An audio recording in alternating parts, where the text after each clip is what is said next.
who has joined us, me and Reema ji today evening, and we welcome you here to this series. Uh, you know, from last few months, I've been thinking that why don't we find people who have similar interests and have discovered both side of life, being professionally happy, that is external, and being internally happy and joyful, recognizing that just being professionally and externally progressing is not enough. We need to progress internally and enjoy and discover how we can enjoy our life. So it's so wonderful. I would like to welcome Reema ji, who's here with us. And, just to briefly mention, my name is Anurag Agarwal. I'm Managing Director at Natural Remedies. And I also call myself Consciousness Gardener because I like to help people live consciously around, and would welcome Reema ji to introduce herself and share her background so that we can know what is unfolding for us as we go forward. Thank you, Anuragji. Yes, my name is Reema. I now live in Goa. I've had a pretty long, slow journey. I was born in Delhi and I got a beautiful opportunity to work and study in New York. And as I worked there in investment banking, I found that external happiness, which made me an independent woman that I wished to be. And I pursued a career for 13 years in investment banking, also worked in Mumbai. And as I delved deeper into the banking world and the corporate world, I realized that I was itching for that personal inner growth. And that's where I started tapping into breath work and understanding where can I find purpose. And I started helping sustainable brands alongside to give them purpose, to use the corporate learning that I have to help them build strategies. And that's how I birthed the Slow Farm, which is now 12 years old, and it stands for being sustainable, local, organic, and wholesome. It's a full ecosystem, and if it's not wholesome, it's meaningless. Otherwise, the external growth of a typical life is enough to sustain. So this is a more holistic way that I found more enabling and empowering to evolve and keep growing in these times. So I would love to know, even from you, you've been in the industry for 40 plus years, and you're now turning to meditation. So how was that journey?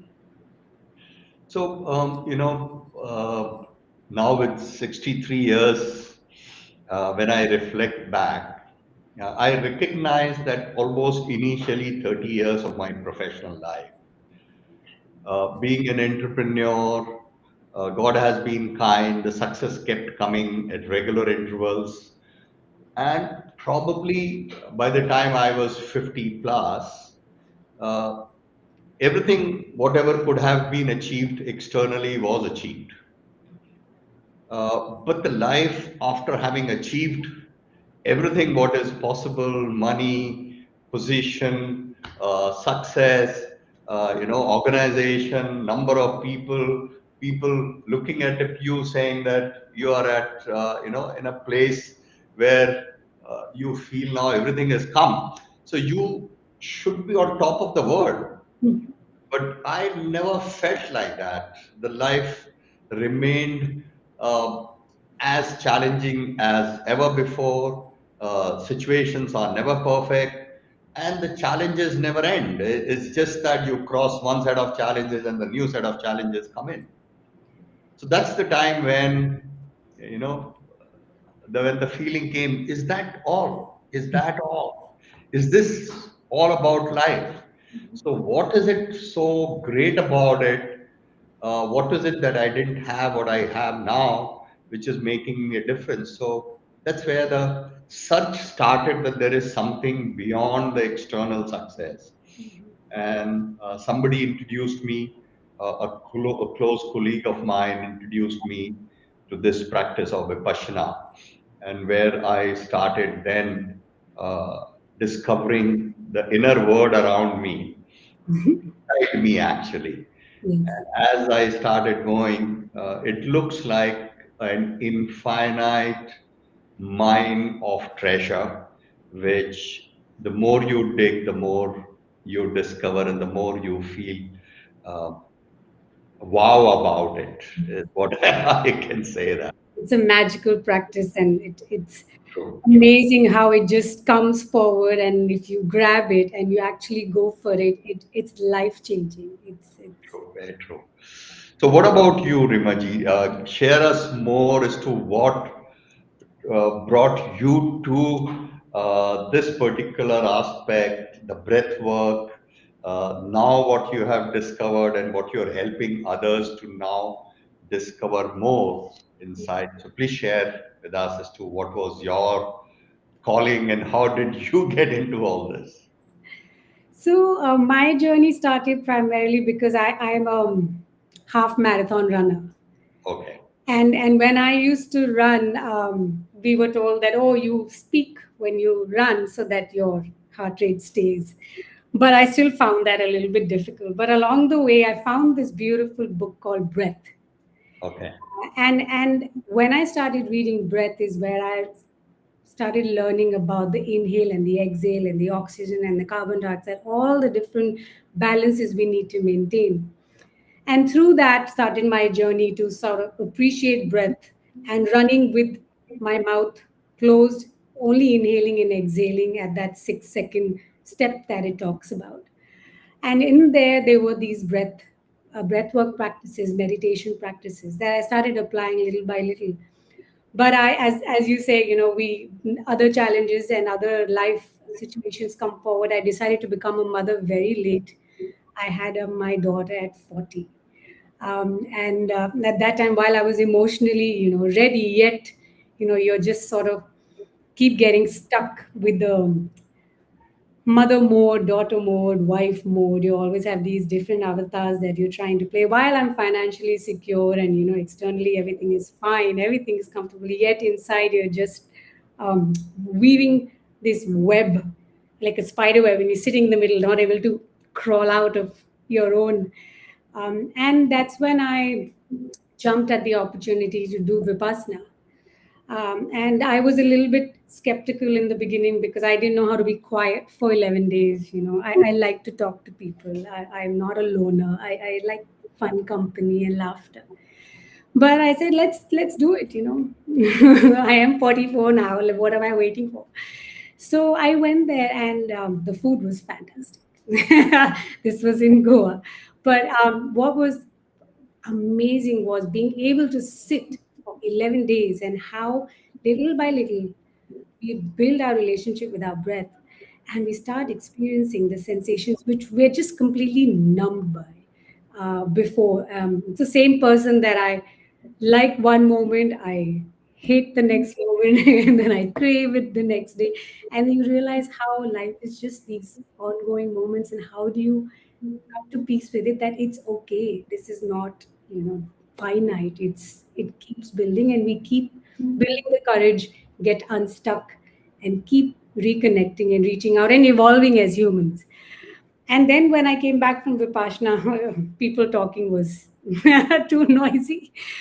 In fact, I lost my voice. I have not spoken for 11 days, but I love that peace and being able to scan the body. And when I came back, I would do the practice as I was guided. 1 hour you sit in the morning, 1 hour in the evening. But very quickly you come back to your home, your to dos, your things, your kitchen, everything that brings you back to the same old, same old. And then I started tapping into this conscious breath work. My friend was holding space for conscious breath work because Vipassana is passive, where you observe and you bring your awareness to your breath. This was more conscious, where you deliberately bringing your breath in waves. And allowing you to release pent up, stuck emotions and feelings. So as I did more of that practice with my friend who was a facilitator, I realized this is a beautiful tool.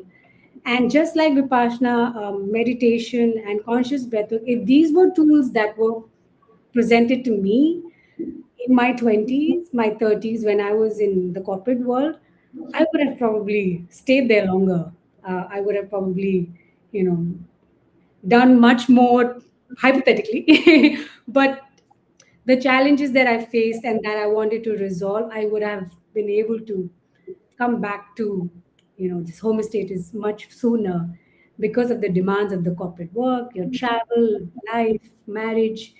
That's why I started learning to be a facilitator myself so I could offer that as a service to people, back to being purposeful, which is why I even left the corporate world. And now today I see, when I sit with people and I hear you going back to meditation, it's magical, because it's not about, it's just spiritual, and everybody should practice it. And wish the corporate world back then gave us the framework to do this kind of um, 20 minutes, 10-minute breaks where you just sit and breathe consciously.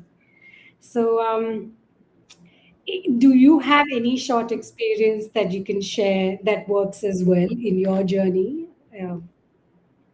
So, how I recognize that any of these courses are basically introduction to a practice. It's a process which we are going there and learning. But the real insights and discovery happens once you are repeating that practice back at home Yes. on a constant basis. And as you spend time with yourself, an hour, 1 hour, 15 minutes, and when you are actually focusing, you've learned to focus.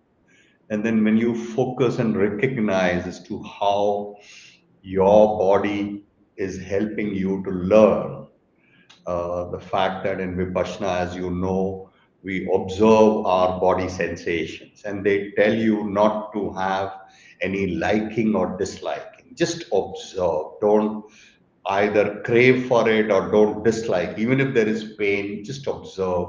Even Mhm. if you're liking the sensation, just observe. Both are impermanent. So Mhm. slowly we learn the process of recognizing that everything around you is impermanent. Yes. And even the feeling, I fondly call it anchahi manchahi. What you like is manchahi, and what you don't like is anchahi. So this anchahi manchahi is constantly happening in your life. And how do you just learn to observe and not let your emotions get attached of these events which are happening to you? Mhm.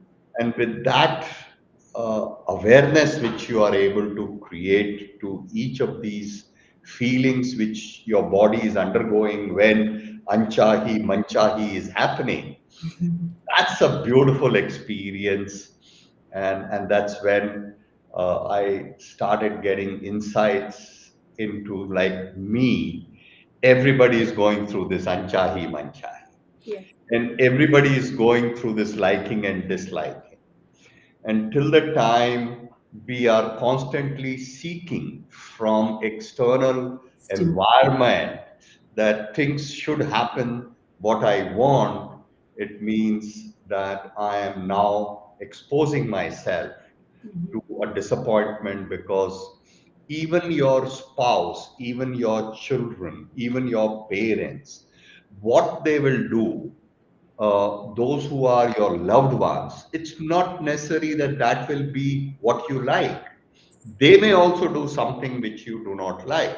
Mhm. So, therefore, irrespective whether you are among the friends or you are among not so friends, people will keep doing whatever they feel is appropriate. And you have to learn that you cannot get impacted constantly and keep feeling happy and unhappy in your life. So that discovery was very powerful for me.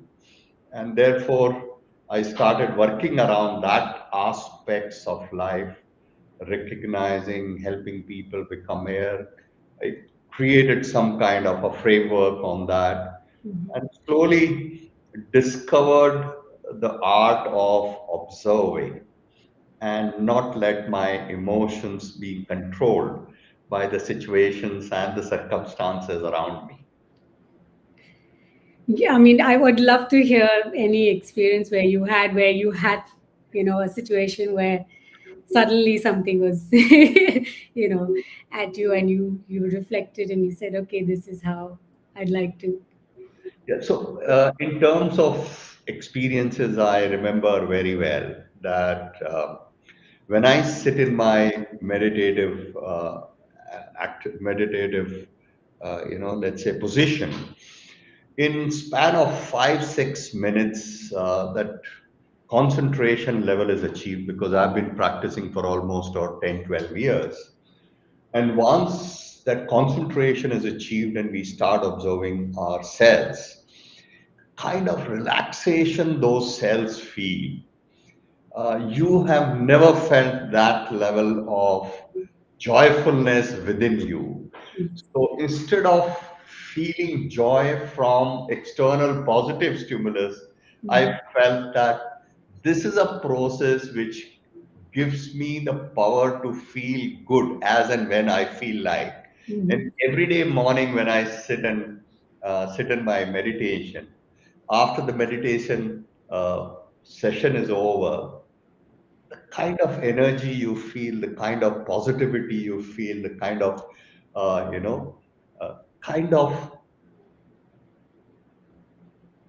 the feeling that, I look forward to life Yes, rather than why am I living this life.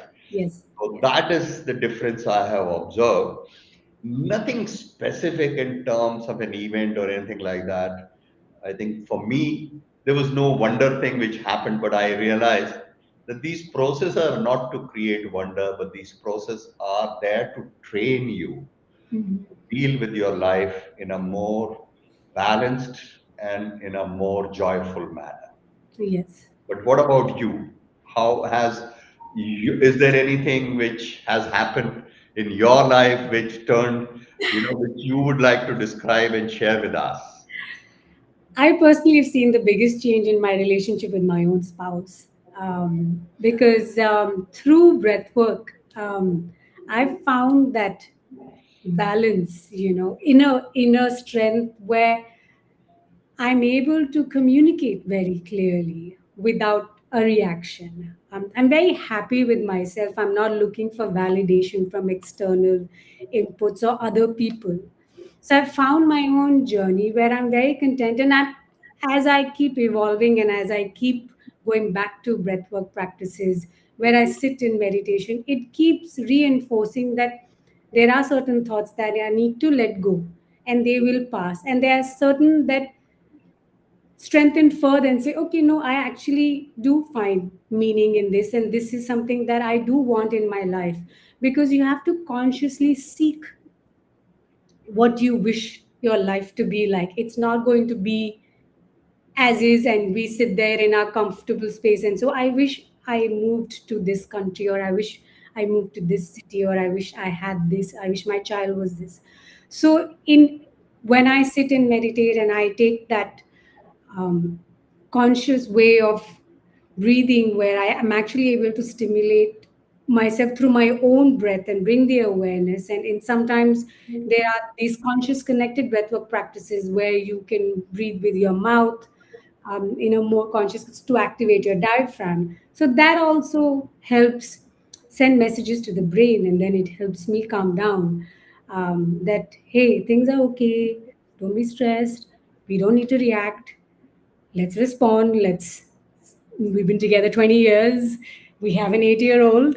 We have good life together. So for me, that has been the most beautiful, rewarding aspect where as a relationship, our relationship has blossomed beautifully. So beautiful. So beautiful. I just take 2 minutes to invite the audience to basically share if you have any questions you want to ask us, anything, while we will, continue with Reema ji to get more insights in terms of how now she wishes to take her discovery forward and bring it to many more people around in her own environment and helping others to basically discover this wonderful methodology to find inner peace and inner stability. Anuragji, I would love for you to answer this question that's come forward, and then I'll share my perspective as well. All right, perfect. So what I recognize is that actually we haven't been taught or educated to bring deep rest to our cellular system. Our cells are only getting rest at the time when we sleep in the night, but they don't get deep relaxation. You get some level of regeneration, but it is not at a very deep level.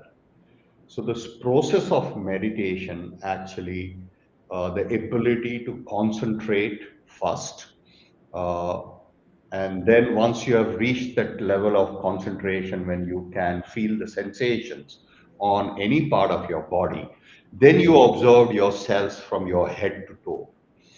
And in that process, your cells are going through deep relaxation. And like we talk about in our culture, we say we go and take a dip in Ganga and we feel regenerated, paap dhul gaye or whatever we want to call it. I think this is a process which helps you purify your cellular system. And as you go through this process again and again, you recognize that the way you look at things starts transforming. And as the thing starts transforming for you, you see more clearly. You are able to understand the nature of you as a part of nature, as a human being. You look at others also as a part of that creation of nature. And therefore, you start recognizing that neither you are perfect nor others are perfect. Uh, so expecting perfection from yourself or from others is a folly. It's not going to work. Now, with these imperfections, how do we live our life joyfully? How do we embrace the imperfections of everybody around, whether it is your spouse, whether your parents, whether your children, yourself? So, and how do you discover this? What is it that I need to improve within me? Because the only person you can influence and improve is yourself. You have no control on anybody else. So you get that part of understanding that look, you can't change anybody. It's their choice whether they wish to change or they don't wish to change. And you recognize that it's a struggle to change yourself. Forget about changing anybody else. It's such a struggle to change yourself and improve yourself. So then your focus completely shift to yourself, accepting the world around you the way it is, and saying, okay, I need to work with myself rather than focusing on working with external realities. And once you start working yourself and you start enjoying that work, and then you discover certain aspects of life which probably could be helpful to others, and then you introduce it to them in a manner which is more helpful. You become empathetic to the people around you. You become more patient with them. You recognize that you are an energy and they are an energy. And if we have to live happily, then we have to learn how these energies don't create friction while we working. How do we smoothly operate within this? And to me, that progression of me as a human being was something which I uh, deeply cherish and feel so nice about it. But I also recognize that I was the blessed one to be introduced to this particular process, and I had the privilege to go through that process again and again, and then something so beautifully discovered within me, by me, and therefore, why not make it now available to people who are around and motivate people to see whether they can discover something powerful for their life and live a joyful life. Otherwise, human life is not easy. It's a tough reality. And having born, you have no option but to live a life. Now, you crib about it, it's one part of it, or you joyfully live it, it's your choice, but you have to live, there's no option. What about you? Why don't you share your insights to, how this particular breath work and what you have discovered is transformed your life and how it is impacting you and people around you. So I'd like to also answer this along with the question that was brought up here, whether should we internalize what happens to us, such as emotions, or should we handle it differently and let it go? To me, emotions are real. And what I've learned through Vipassana and breathwork is that we shouldn't shy away from our emotions. We should accept them as real. If it's in our head, it's in our head, and it's a reality. It is coming from a place, it's coming from our DNA, our cultural wiring, our learnings, our parents, our siblings. We've learned this over thousands of years, and it's now at our cellular level. But how do we react to our emotions? How do we respond to our emotions? They are the skills and the tools we learn through meditation, through Vipassana, through breathwork. Because we know that X makes me angry or Y makes me happy. Why it's happened, we probably are aware of it. If not, bringing awareness to that helps. So instead of internalizing and accepting it and swallowing it and sitting in it and getting stuck in it, more about bringing an awareness as to why and where it's stemming from.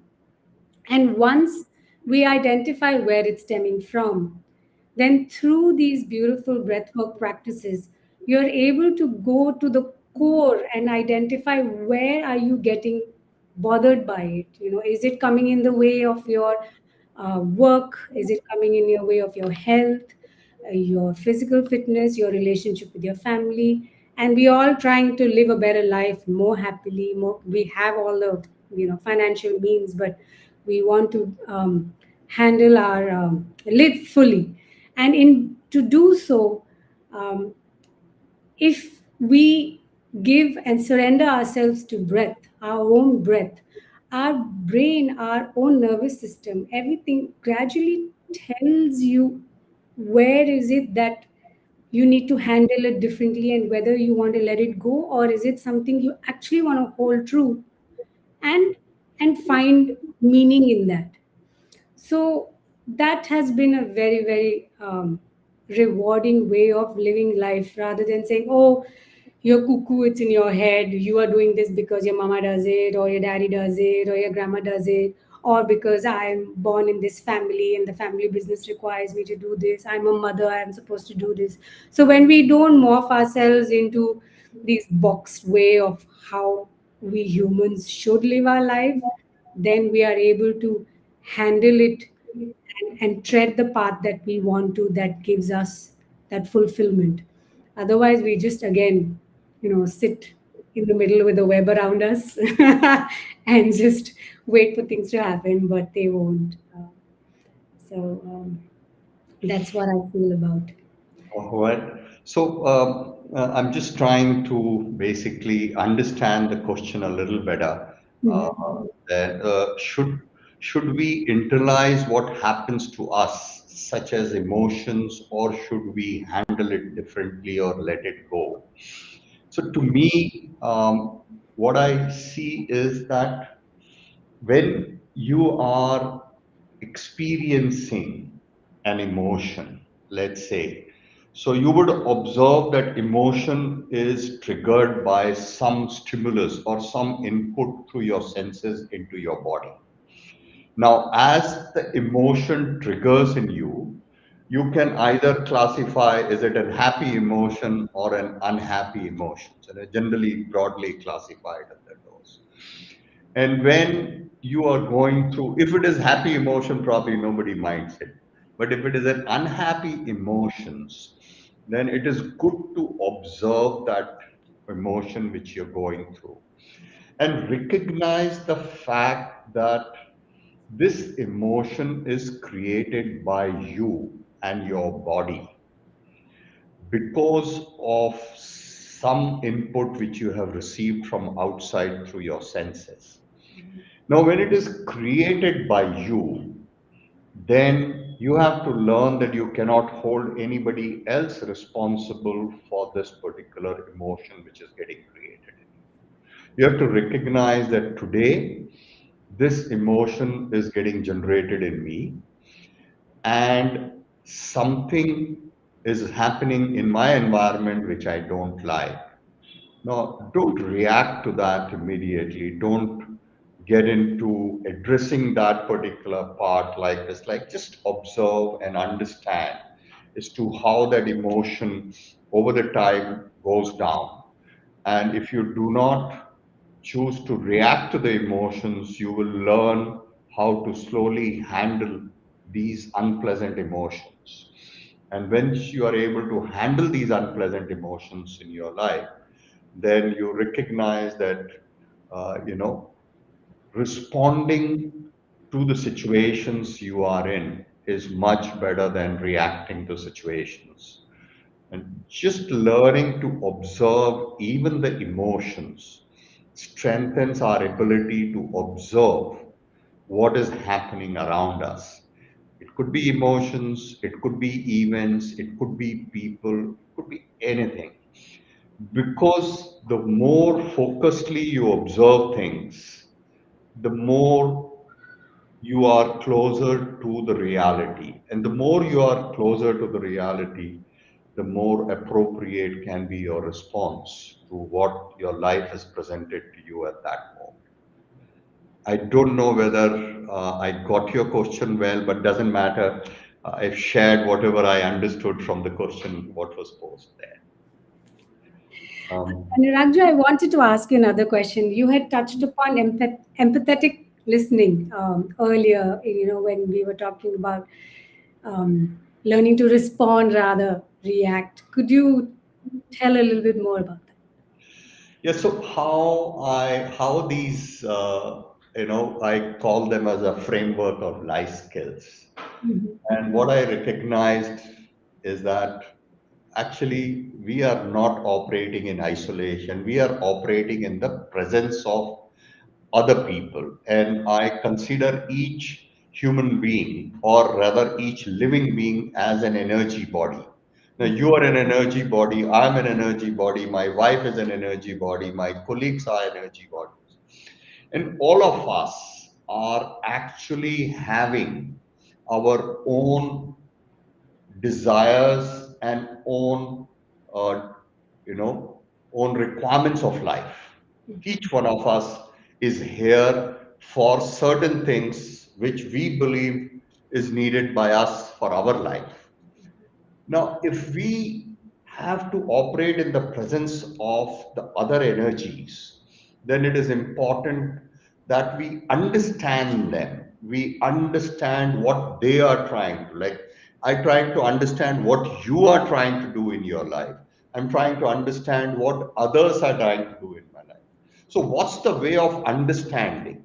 The only way to understand is to one, provide empathetic listening to the people, and two, have a very focused observation as to what they're doing, what they are saying, how they are saying. So, observation and empathetic listening to me are the two most important way to grasp what other people are also trying to do. And then instead of instead of trying to see whether they are different, I'm different. How do we support each other? How do we become, supportive to everyone? Because, I've shared one of the examples, a story, which is very dear to me, and I don't mind sharing if people are okay with it. So there were 40 highly accomplished people in one city, and they were all brought together to one place. And what was told to them, saying, "Now you are very successful people, all. Now we want to create an experiment with you." And in that particular hall in which they were brought, there were 40 balloons, and on each balloon there was name of one person, and they were all asked, saying that, "Okay, now go and find the balloon with your name, and whoever can find first, right, is the champion among yourself." And everybody was such a accomplished person. They all got charged up, and they started, going after, searching for their balloon. And to people who were observing, they observed that in span of 10 minutes time, most of the balloons were lost, and people were huffing, puffing, and in spite of putting their best efforts and best of the skills, not a single person could get hold of his balloon, because the chances was that how would you find one balloon in so much of chaotic reality of yours? And then the same set of people too were given. Now they were asked to stop and said, "Okay, now we have a new experiment for you." The same set of people, same 40 balloons, 40 names were written there. And this time the request was made to them. And the request was, get hold of the nearest balloon to you, read the name, and find the person in the hall and hand over that balloon to that person. To everybody's surprise, within 3 minutes, all the 40 people had the balloon of their name in their hands, and all of them won. And there was hardly any, tussle or a difficulty or a clash of, and everybody felt saying that we were doing the same thing. And what a difference it has made between the first way of doing it and the second way of doing it. So that experiment tells me that we are all energy bodies, and if we don't care for what other energies are trying to achieve in their life, we're not going to be collaborating with each other. All our corporations say we collaborate, we complement, we do this, we do that. But how do you do that if you are not sensitive to what other people are trying to achieve? If you're not supportive to each other, you can never really be able to progress well in life.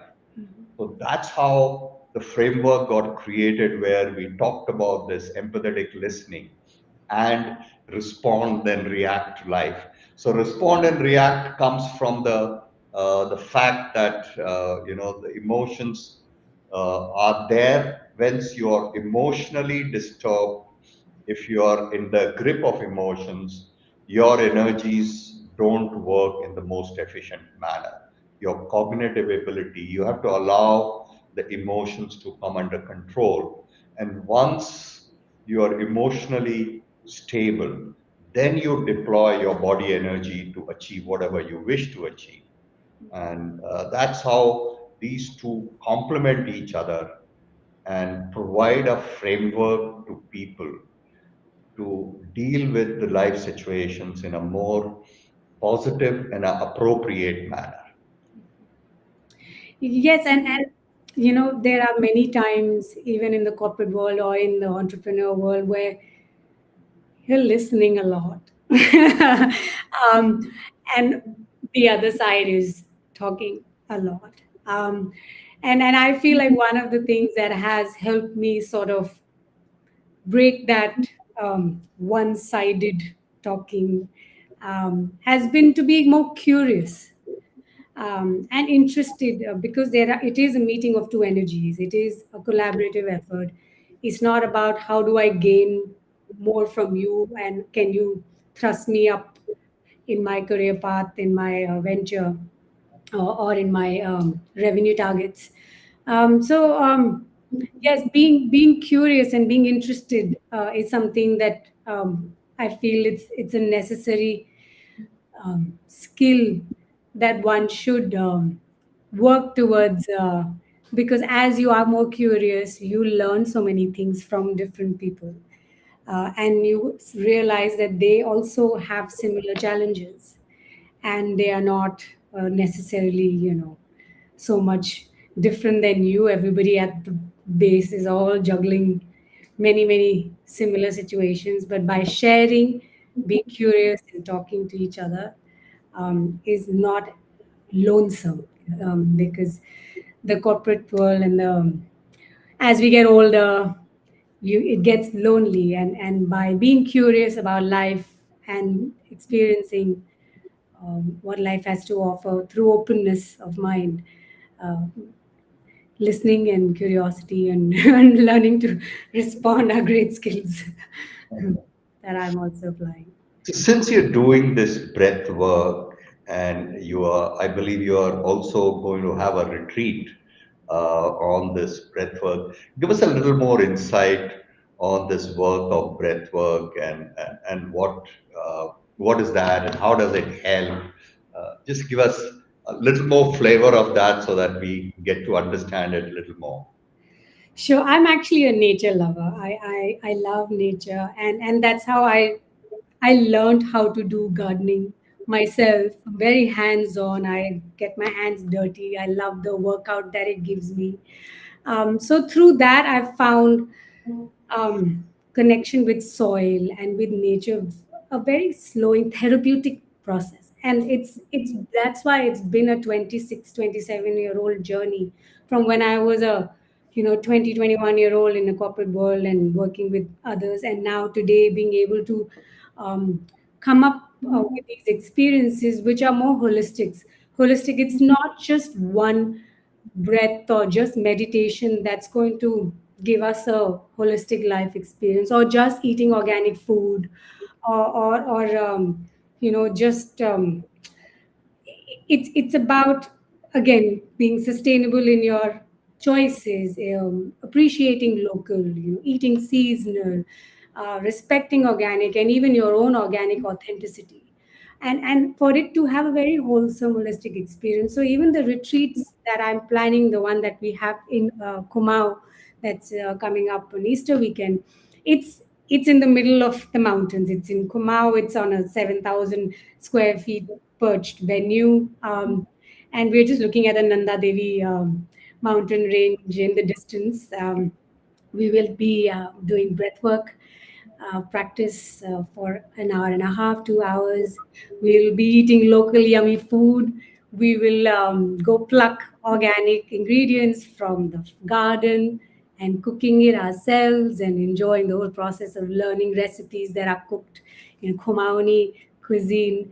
And it's again meeting like-minded people, traveling together, being curious, talking, hearing their stories, and just living life together instead of just being in front of our phones, just on Instagram and Facebook and WhatsApp, waging wars and changing the world, but uh, all from the four walls of our house. So the retreat is about coming together, connecting, getting unstuck, and embracing slow living through breath work and food and nature.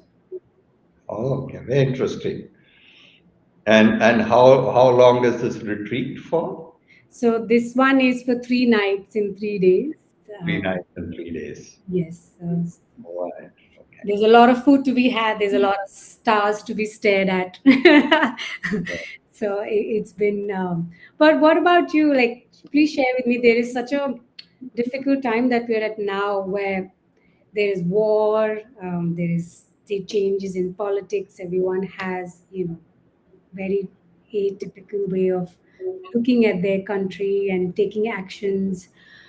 How does someone stay balanced for themselves and also in these times?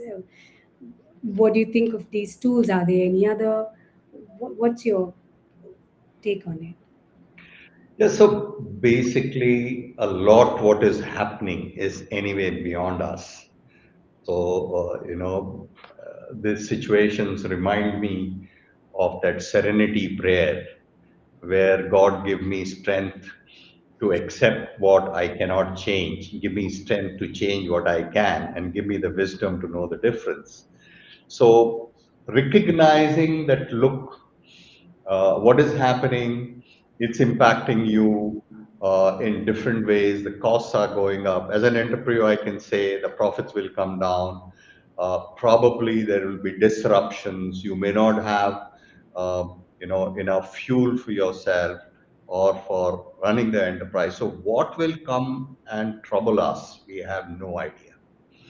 And nor there is a possibility to plan for all the troubles which are going.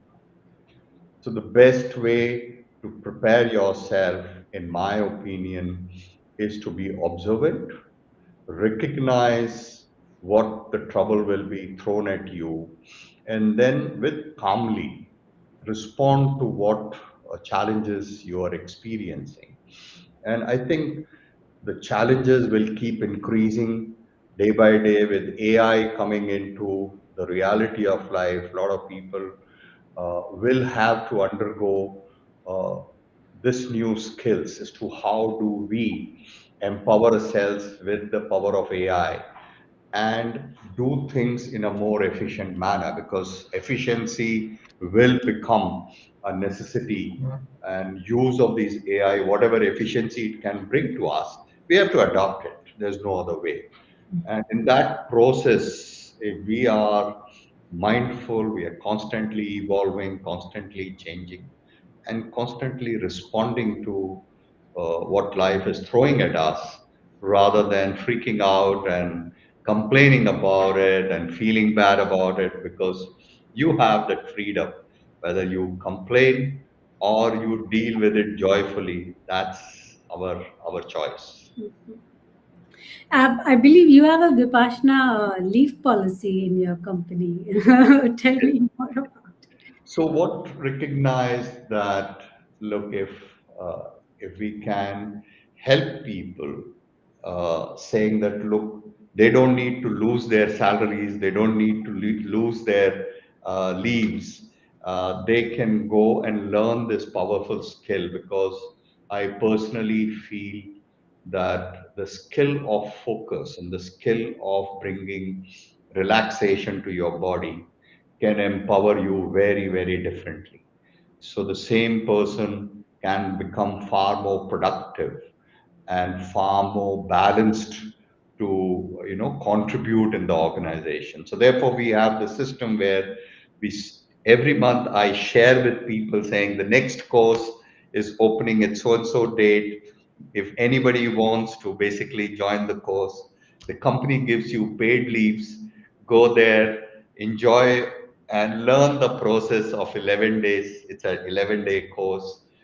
We understand that you will not be able to do anything at that moment, but just that empowering yourself with that process, in my opinion, is so valuable to every human being, that I feel privileged to offer that to my colleagues and to my people in the organization. We are now close to 600 odd people, and everybody has a freedom to apply, and I encourage at least once a year go for that course.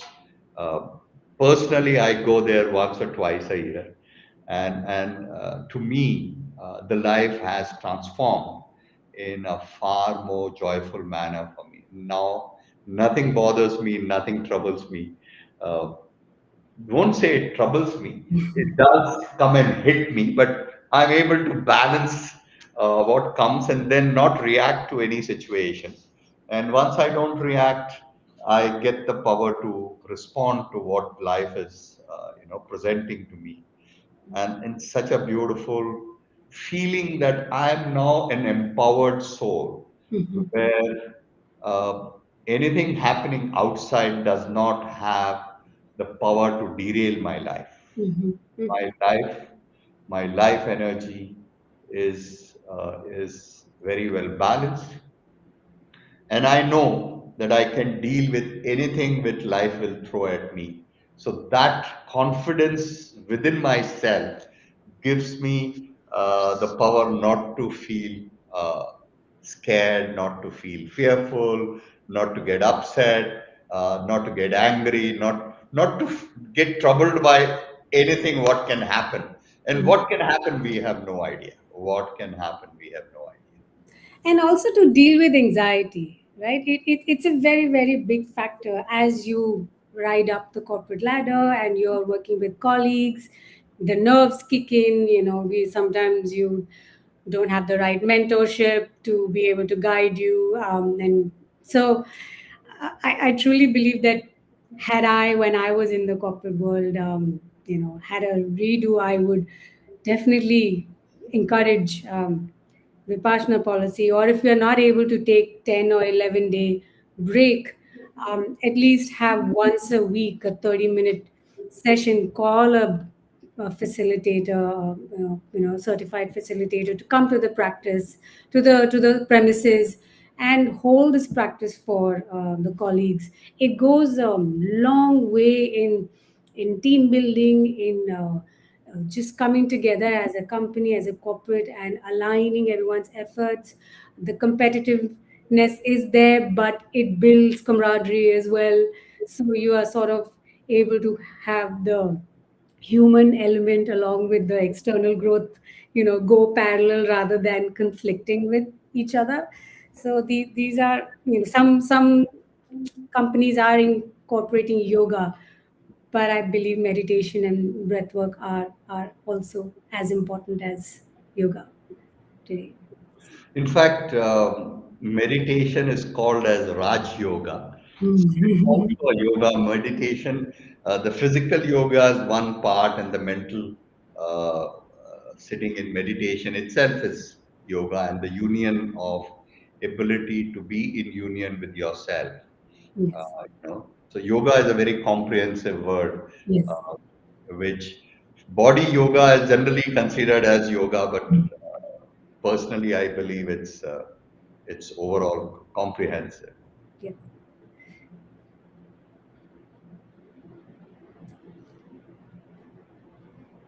Anuragji, there's a question for you. Yeah, yeah, yeah. So Mhm. what daily practice or routine helped you to stay consistent during the transition from the structured corporate life to a self-driven spiritual journey? So basically, as uh, as we are taught the practice of meditation, and it has two portions. So the meditation, you first spend some time in bringing concentration to yourself. So you concentrate, you start with your breath, you concentrate on your breath for some time. Now, it could differ from person to person. Initially, I needed 25 minutes, 30 minutes for observing the breath first, and then I used to feel concentrated. But now, these days, I can reach the level of concentration in less than 4 or 5 minutes or something like that. So, this over the practice, the aspect of concentration is achieved. And once you have achieved the concentration, then you observe your cells, your body cells from head to toe. And as you observe your body cells from head to toe, they go undergo a relaxation. And as they undergo relaxation, you feel actually energized. Your cell feels energized. And in fact, actually, all our energies come from our cellular system. We eat food to get the cells having energy. But the cells only don't produce energy just because from the food, also produce energy by when you relax them or when you take them to a deep level of relaxation.